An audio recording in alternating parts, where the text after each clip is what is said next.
Okay, Bismillahirrahmanirrahim. Assalamualaikum class. So for today topics, we're going to continue on another topics on DDA, drug delivery verification, right? So for today, we will learn about ultrasound mediated drug delivery system. Okay,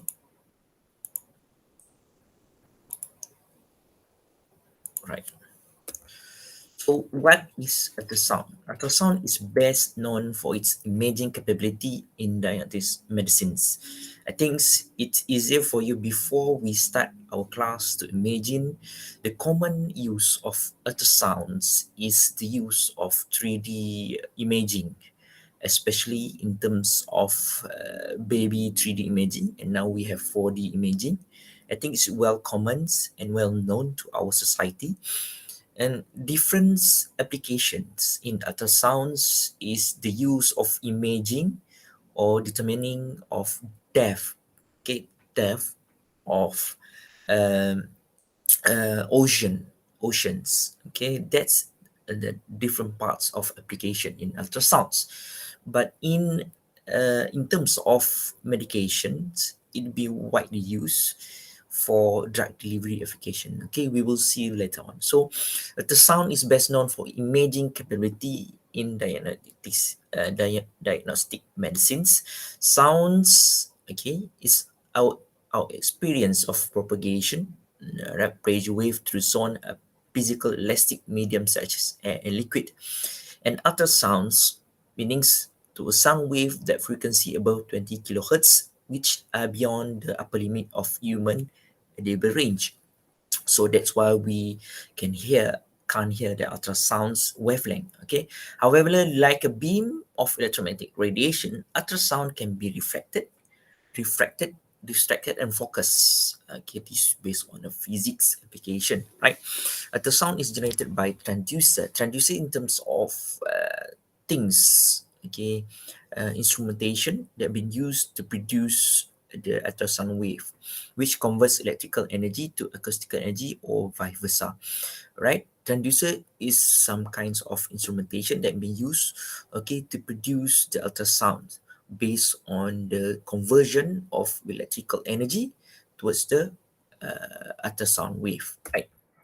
So, uh, piezoelectricity, okay, the terms piezoelectricity is the phenomenon of conversion of mechanical acoustical energy to electricity or vice versa. It can be from mechanical energy to electricity or vice versa. And all transducers use piezoelectric materials, such as this is some example of transducers, okay, to produce from electric towards the ultrasound. They use natural crystalline solid. Okay, examples such as quartz, okay, piezoceramics, titanate, lead, zirconium addition, right? And actually, ultrasound is non-ionizing radiation, okay, that the same as electro radio wave, microwave wavelength, right? However, it's different between this microwave and radio wave to ultrasound, because radio wave and microwave produce electromagnetic. Meanwhile, ultrasounds were more or less using a mechanical nature. It's not based on electromagnetic application. All right. Okay. And keep in mind that the ultrasound or wavelength can vibrate something that can produce vibration, that the end will produce heat. That this heat that will relate to the application of the ultrasound in the delivery system. Okay, so this is transducer, sometime transducer, right? So this is the transducer. This is some figure or schemes of the transducer.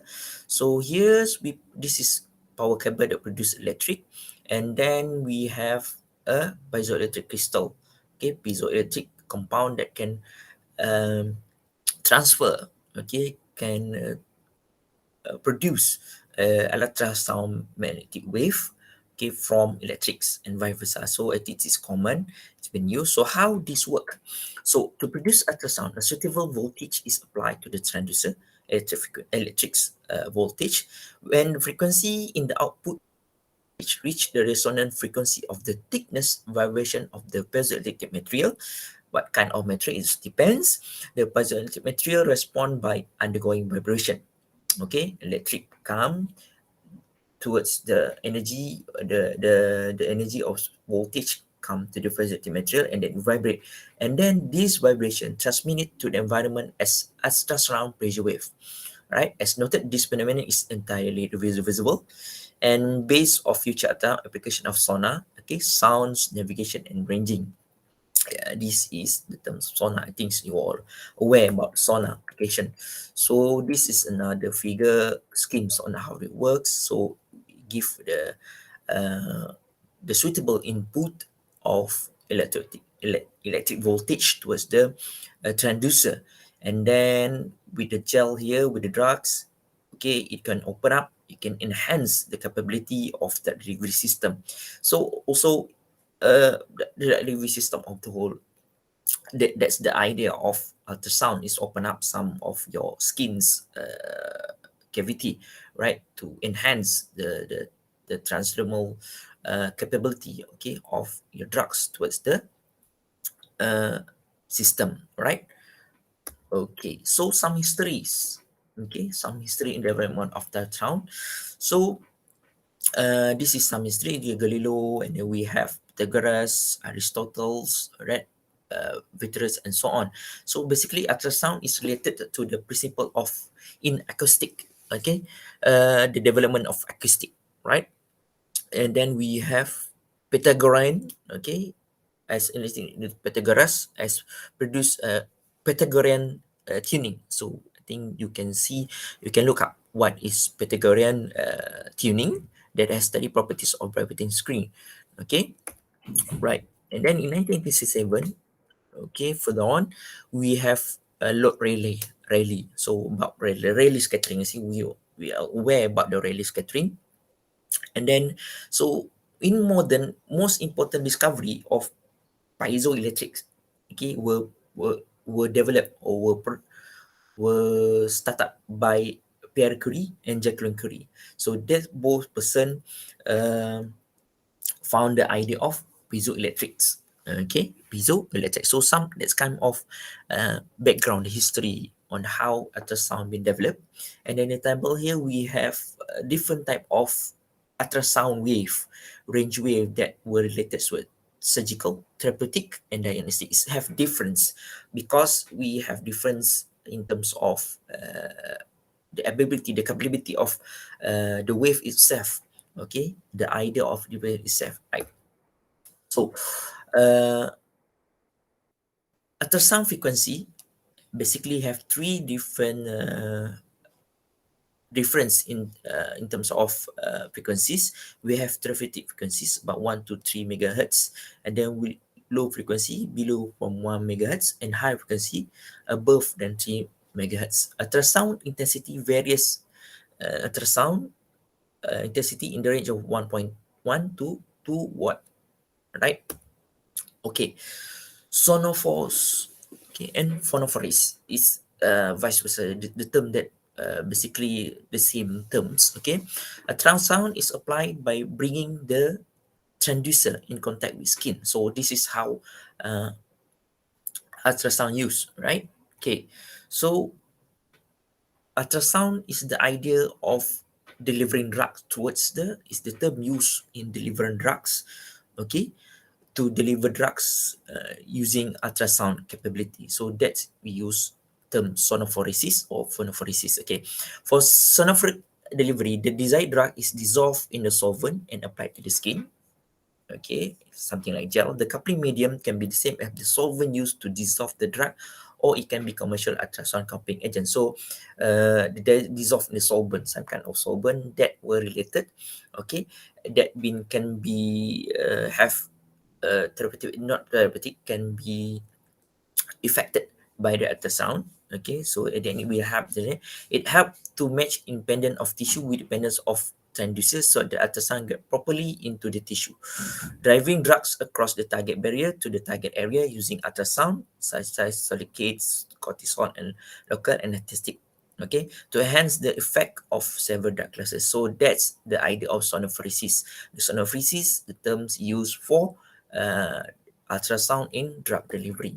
Okay, that's the idea. How the figure here used can be used the idea how these drugs, okay, can be transferred through the skin. So the molecular gel and then the ultrasound will open up some our skins, okay, our cavity of the skin, and then it's easier for permeability of the skins, the drug through the skin. So that's the idea on how they deliver drugs. Okay. Okay. So next, we will look at the ultrasound application in the recombinant drugs, cancer, thrombolytic drugs in terms of blockage of blood vessel, and then the delivery of protein, and then we will look a little bit on gene-based drugs delivery. So first, ultrasound in cancer therapy. Okay, uh, ultrasound used as to enhance cancer therapy and increase the efficiency and radio chemotherapy. Okay, as an agent to induce hypothermia. Hypothermia is heat rise due to outside factor. That is the term used for hypothermia for either direct treatment of small and localized cancerous tumor or as adjuvant therapy to increase the efficiency of radiotherapy and chemotherapy, meaning that the ultrasound itself can help the treatment and also it can be help to deliver some kind of treatment. Okay, there's two factors. Okay, it can help directly help, okay, for the chemotherapy, and on the other hand it can help to increase the efficiency of chemotherapy. This is due to radio sensitization effect of hypothermia, which increase radiation damage and prevent subsequent repair. This is the term, this is the application when the ultrasound directly can be used as the radiation, okay, damage, right? Okay, so sometimes we call it thermal therapy, okay, thermal therapy. So there are two mechanism used, okay, in terms of mechanicals, ultrasound chemotoxicity. We have thermal mechanism and non-thermal mechanism. So, but the idea of this mechanism is still in a theoretical application. Theoretical ways is not still be in debate. Okay, so first we look at thermal mechanism. Absorption of ultrasound results in a temperature increase of the medium due to hypothermia to the thermotherapy. Material with high ultrasound absorption coefficients such as bone experience severe thermal effect compared to muscle tissue. We have low absorption coefficient. The absorption coefficient of medium increases proportionally with ultrasound, indicating that thermal effects of ultrasound are proportional to the ultrasound frequency. Okay, the increase in temperature of medium upon ultrasound exposure at a given frequency varies proportionally with ultrasound intensity and exposure time. The thermal effects can be substantially reduced by pulse application. So that's the idea how the direct of ultrasound can give the thermal therapy towards the uh, cancer effects. Okay, next we look at the non-thermal mechanism. So the non-thermal effect of ultrasound on biological system can occur via combination of these three mechanisms. We have cavitation, radiation pressure, and then acoustic microstreaming. So cavitation in terms of non-thermal mechanism, chemotoxicity refers to activity associated with small gaseous bubble. Radiation pressure, okay, here is time average pressure elevation at any point in medium transverse by ultrasound. So they can act on cause, okay, this radio pressure can act on and cause translation displacement of discrete body by a steady force referred as to radiation force. So radiation pressure will produce radiation force. So continue. When radiation force from radiation pressure acts on the element of homogeneous medium, such as fluid that been used gel in ultrasound, it sound the formation of steady circulation flow of acoustic streaming.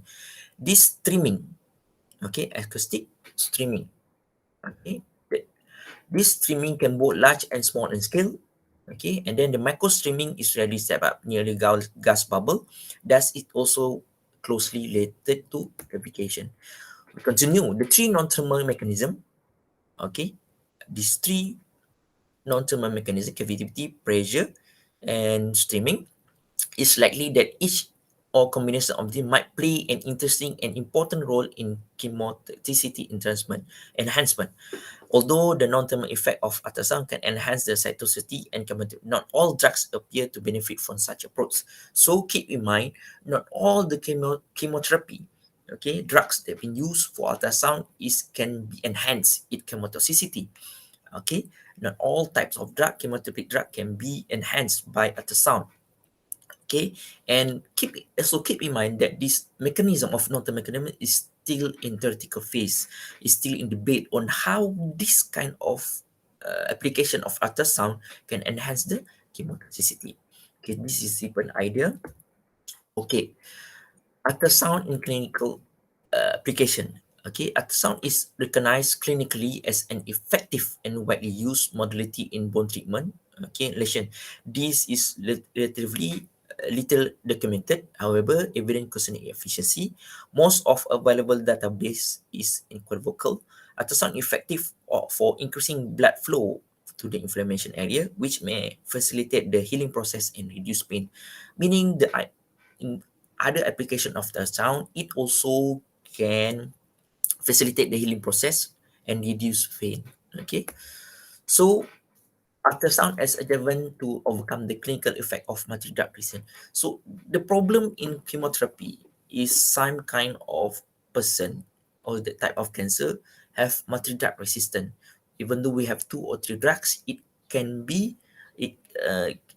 give an positive effect towards the cancer or the application of that particular specific drugs. Okay, that's why this ultrasound some kind can overcome the clinical effect of multi-drug resistance towards the chemotherapeutic drugs. Okay, in high frequency ultrasound, ranging from this kind of ward to several could increase treatment temperatures. Okay, keep in mind that the wavelength, the vibration of this kind of ultrasound of wavelength can increase the temperature.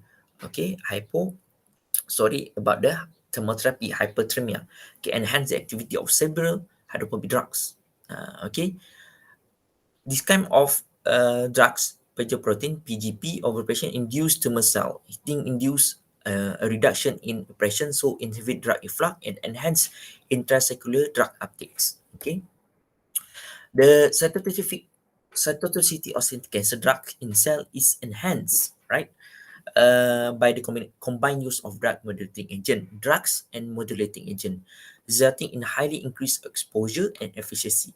The net result of and benefit of combining ultrasound with anti-cancer drug is dosage reduction and avoid unexpected toxicity, meaning that the idea of clinical effect of multi-drug resistance, the ultrasound enhance the hydrophobic, okay, meaning uh, reduce the hydrophobicity, not hydrophilic, hydrophobicity of the drugs, the targeted drugs, okay, the used drug.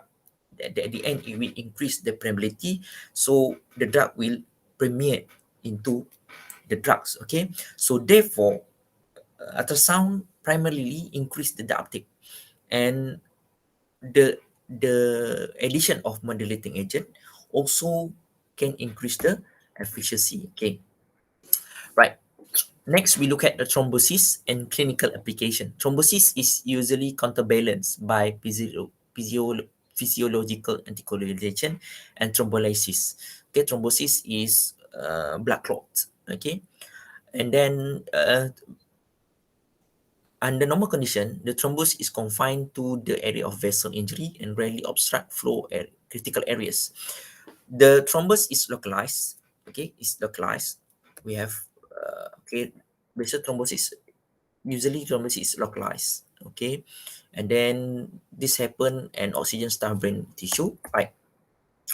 Okay, the success of treatment depends on how rapidly one can restore blood, duration tissue drag, duration of asthenia. Okay, Drug-induced thrombolysis replace treatment of pathological thrombosis. Thrombolytic agents have limited success, so there is a need to enhance the effectiveness of thrombolytic agent by shortening the time of refusion. Okay, that's the idea. Okay, the problem and thrombolytic. Okay, ultrasound can accelerate recanalization of thrombolytically occluded arteries in vivo. Okay, remember that thrombolytic, thrombolytic, okay, thrombosis is the term used the blood clot. Thrombolysis is the thrombolytic therapy, okay, on how it will overcome to treatment dissolve the danger clot in blood. So thrombolytic is the disease, thrombolysis is the way to treat thrombolytic. Okay, okay, mind. The rate of thrombolytic enhancement was directly related to intensity of the field. So this is the how the ultrasound can accelerate the thrombolysis. Okay, right. Okay, so mechanism of ultrasound enhance thrombolysis. At high energy level, ultrasound alone has thrombolytic effect. Again, it's same as the idea of cancer therapy using chemotherapy drugs. The ultrasound itself, okay, the wave length, the wave itself can some kind help the therapy itself without the addition of enzymatic thrombolysis and so on.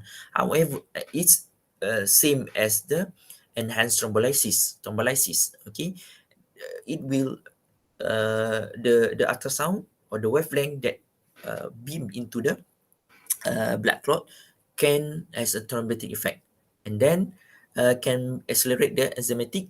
It also can accelerate enzymatic thrombolysis. Okay, then we add another enzymatic thrombolysis, so it can help further enhance the thrombolysis application. Okay, lower frequency ultrasound in ultrasound enhanced thrombolysis. Okay, um, 1 megahertz, the common frequency that may lead to substantial and harmful tissue heating. So keep in mind that we have a specific vibrational or energy that can be beamed into our tissue. Some kind of too high that we burn into the tissue, it will be dead tissue. So that's will be the problem. So lower frequency should result in lower absorption of the ultrasound by tissue and cause less heating. Okay, may reach the brain with terminally acceptable level. Okay, no evident breakdown or blood-brain barrier. So next we look at the delivery of protein. Okay, here's some example of disadvantages of transdermal drug delivery system. So enhance this is some advantages. We cannot be administered to the patient by the traditional route, usually by injection. Okay, and then irritate or sensitize the skin, limited of drug entry by the skin impermeability, because the skin is also depends on our the person age, the person's pH, the pH of the drug, the pH of the skin. So it will affects the drawbacks in delivering proteins. Okay, so in delivery protein, they use penetration enhancer to increase the penetration. However, the use of penetration enhancer gives some disadvantages. Some absorb, it can be absorbed rapidly into the skin, formation of complex compound, some skin irritation, and not significant to hydrophilic with high molecular weight protein. So that's a problem because high molecular weight protein cannot enter our skin because there is some range that depends on what kind of molecular weight of the particular of the applied proteins to be delivered into our skin.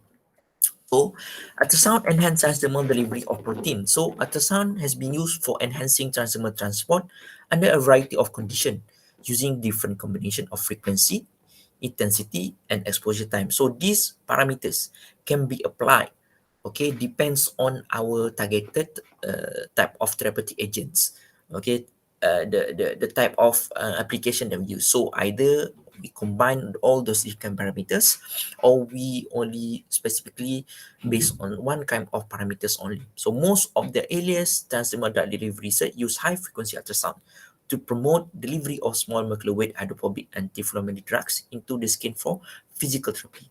First, the problem with hydrophobic drug, it cannot, it very difficult to enter our human skin or permeate into your skin because our system is hydrophobic system. So hydrophobic drugs has some problems. Okay, so that's why come ultrasound. Number two, yeah, you know that the small molecular weight, still the small molecular weight, there is range of molecular weight that can be permeate into our skin. Again, maybe it's not too high, we cannot, still cannot permeate too high molecular weight to our skin, how even though, even by the help of ultrasound.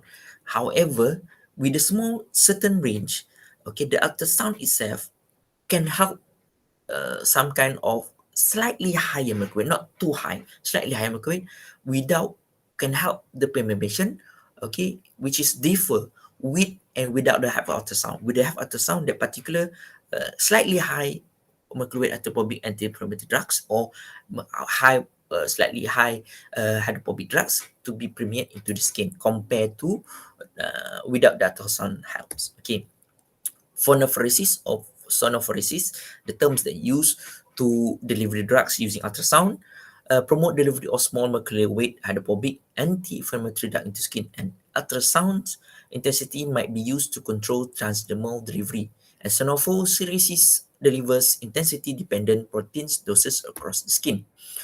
Okay, ultrasound at frequency lower than those corresponding to the therapeutic sound might induce sufficient bilayer disorganization that protein might be able to diffuse across the skin.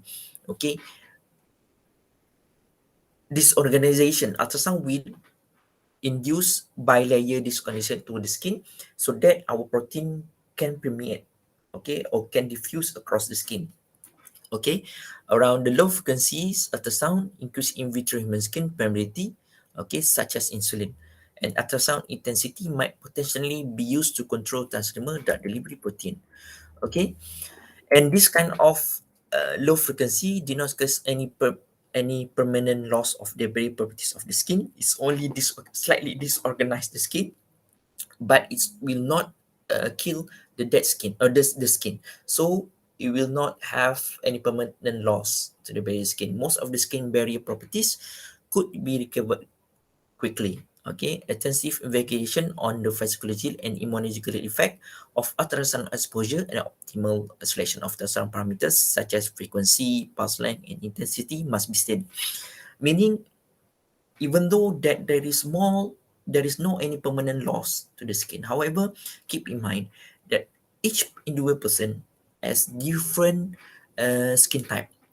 We have dry, we have different pH, we have old and young have different type of skin. So we must know that some kind of parameters that will affect this kind of ultrasound can affect the properties of skins. Okay, right.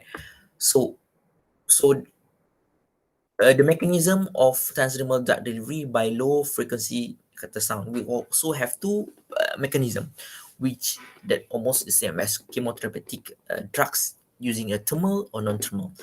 The thermal effect related to intensity result from transfer of energy from vibrating pressure wave to the object that the wave contacts. Okay, a significant role in enhanced transdermal drug tempered by low frequency ultrasound, meaning low frequency ultrasound. Okay, high frequency can produce high thermal. Low frequency will not. It will slightly increase the thermal, but will not significantly increase the thermal of the drugs, the skin. So example is quite different. So this example, low frequency ultrasound cause 20 degree Celsius rise in temperature that result in 25-fold increase in flammability. All right. In contrast, when the skin was heated into the manner similar to the thermal profile produced by Sonopore, the permeability molecule increased by only 25%.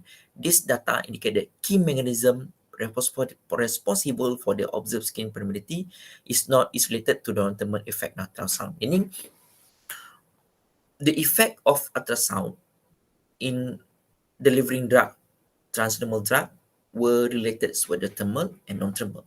But the most effective mechanism is towards the non-thermal mechanism, because even though there is slightly differences, slightly increase in temperature, however, because we use the low temperature, the low frequency, however, the increase of the temperature is not proportionally directed towards the high permeability of the particular drugs. That's why, more or less, the enhancements of transdermal drug delivery system of ultrasound were related with the non-thermal delivery system. So we have three mechanisms, and the most important part in transdermal drug delivery is cavitation. Acoustic cavitation is defined as the acoustically induced activity of gas-filled cavities involve nucleation, oscillation, and collapse. Two types of cavitational activities are known for non-inertial or stable cavitation and inertial or transient cavitation. All right. So the findings in terms of the study of the non-thermal, okay, quantitative guideline for estimating the efficiency of sonophoresis, which should prove useful for future transdermal and drug delivery research. Okay, for the final part, we will look at the gene-based drug system. Okay, on how this kind of ultrasound can help to deliver gene-based drug.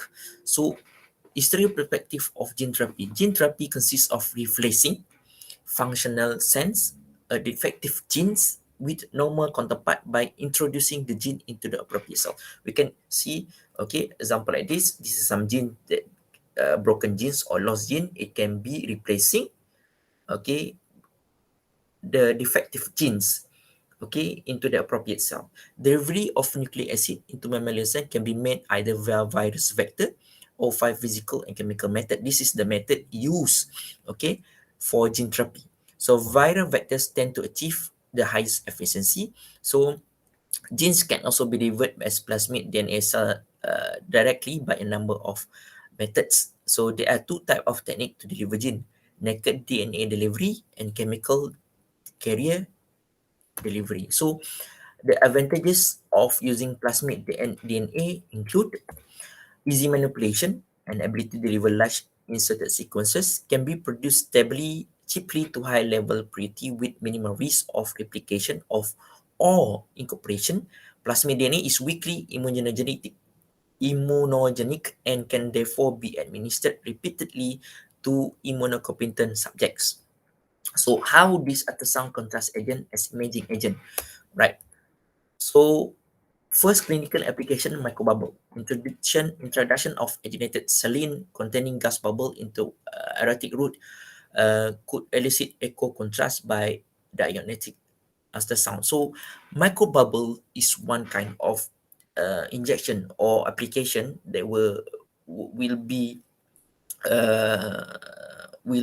incorporated with the type of the gene itself, okay, and then the ultrasound we use as the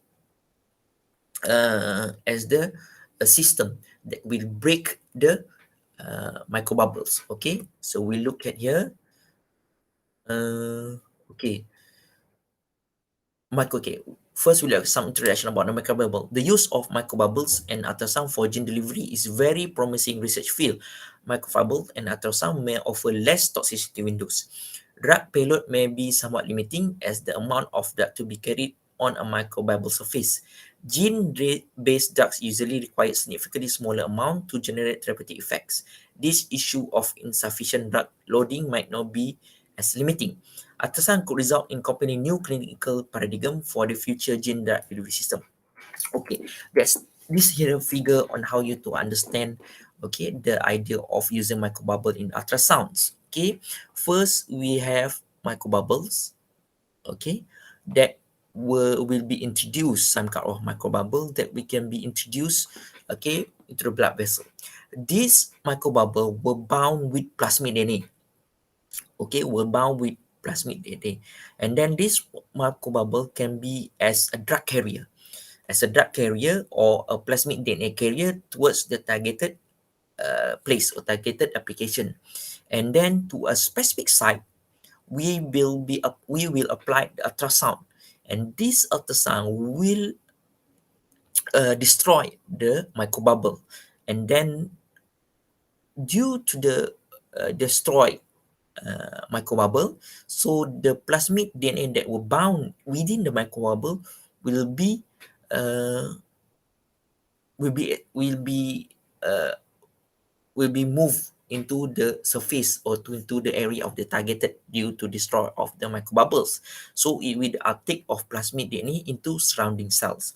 So the idea of this particular uh, type of delivery using ultrasound is to make sure that the plasmid DNA will be delivered into the targeted application without losing any concentration. Okay, so we can ensure that the concentration of the plasmid DNA that we apply within microbubble will specifically delivered. Okay, the specific concentration that we calculate were sufficient enough for the therapeutic impact, okay, for our targeted application. So that's how the idea of microbubble in terms of the using of ultrasounds in gene delivery. Okay, the use of contrast agent and their roles in gene delivery. Contrast agent meaning the use of microbubbles. Okay, genes are amenable to adherence to the surface of lipid or proteinaceous microbubble by virtue of their electrostatic charge interaction. This has been achieved through the use of cationic lipid inserted into the membranes of lipid microbubble, as well as the use of cationic charge from albumin on the surface of microbubble. Exact mechanism by which microbubble and ultrasound treatment enhance gene transfer is currently unknown. So the idea of how this effect of microbubble and ultrasound is still in study, is still in theoretical ways, but some kind of using ultrasound microbubble in terms of contrast agents in delivering genes towards the specific target is kind of uh, some things of, we can say, a future of delivering drug in the terms of uh, protein. Okay, generating drugs. Okay, I think that's all for today. See you for the next topic. Thank you for listening. Assalamualaikum warahmatullahi wabarakatuh.